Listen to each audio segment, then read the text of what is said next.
পাহাড়ের গুহায় আটকে পড়েছিল ৩ যুবক। প্রবল বৃষ্টি, অন্ধকার রাত। হঠাৎ বিশাল এক পাথর গড়িয়ে এসে গুহার মুখ বন্ধ করে দিল। ভয়ে তারা বলল, চলো আল্লাহর জন্য করা আমাদের কোনো সৎ কাজ মনে করি, আর সেই আমলের উসিলায় দোয়া করি, হয়তো আল্লাহ আমাদের বাঁচাবেন। প্রথম জন বলল, হে আল্লাহ, আমার বাবা মা খুব বৃদ্ধ ছিলেন। আমি প্রতিদিন তাদেরকে আমার সন্তানদের আগেই দুধ খাওয়াতাম। একদিন দেরি হয়ে গেল, বাড়ি ফিরে দেখি তারা ঘুমিয়ে পড়েছেন।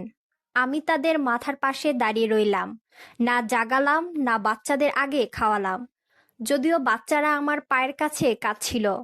হে আল্লাহ, যদি এটা শুধু আপনার জন্য করে থাকি।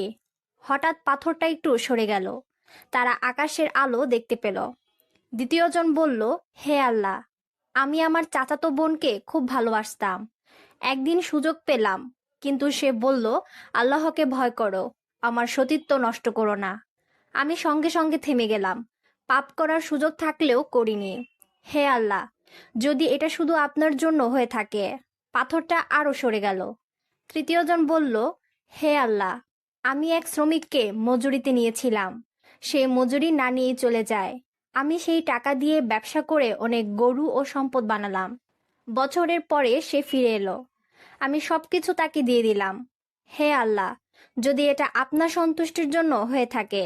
হঠাৎ পাথর পুরো সরে গেল, তারা মুক্ত হয়ে বেরিয়ে এলো। ইখলাস ভরা সৎকর্ম আল্লাহর দরবারে কখনো হারিয়ে যায় না।